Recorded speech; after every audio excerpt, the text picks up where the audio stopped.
तबरेज़ के रहने वाले एक सूफ़ी बुज़ुर्ग हज़रत ख्वाजा हमामुद्दीन अला तबरेज़ी रहमतुल्लाहि ताला अलैह फरमाते हैं कि हज़ार बार बशोयम दहन से मुश्को गुलाब हनूज नामे तो गुफ्तन कमाल बेअदबीस, कि हज़ार बार मैं अपने दहन को, अपनी ज़ुबान को, अपने मुंह को अर्के गुलाब से धोकर आऊं और आकर या रसूल अल्लाह सल्लल्लाहु अलैहि वसल्लम आपका तज़किरा करूं, तो मैं समझता हूं कि ये भी बहुत बड़ी बेअदबी है। इसी बात को हज़रत इकबाल रहमतुल्लाहि ताला अलैह ने कुछ इस तरह से पेश किया।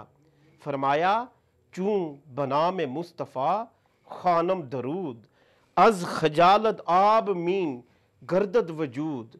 फरमाया कि जब जब मैं नबी रहमत सल्लल्लाहु अलैहि वसल्लम की ज़ात पे दरूद भेजता हूँ, तब तब मेरा वजूद शर्म से पानी पानी हो जाता है कि कहाँ वो ज़ाते अक़दस और कहाँ मुझ जैसा गुनाहगार आसी।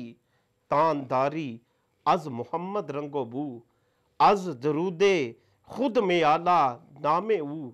पहले खुद में मोहम्मद मुस्तफ़ा सल्लल्लाहु अलैहि वसल्लम का रंगो बू पैदा करो, यानी सरकार दो आलम सल्लल्लाहु अलैहि वसल्लम की तालीमात पर अमल करो, आपकी सुन्नतों पर अमल करो, तब जाकर सरकार दो आलम सल्लल्लाहु अलैहि वसल्लम पर दरूद भेजो, आप सल्लल्लाहु अलैहि वसल्लम का नाम लो।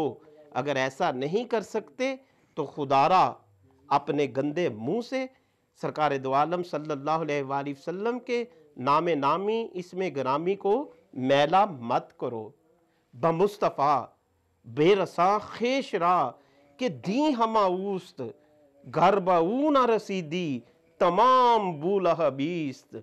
मुस्तफ़ा करीम अलैहिस्सलातु वस्सलाम की ज़ात अक़दस दीन का एक मुकम्मल नमूना है।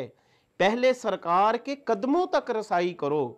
अगर तुम सरकार के कदमों तक रसाई नहीं कर सकते, अगर तुम सरकार के कदमों तक नहीं पहुंच सकते, तो ये तुम्हारे सारे अमाल ये बूलहबी हैं, ये सब के सब फजूल हैं।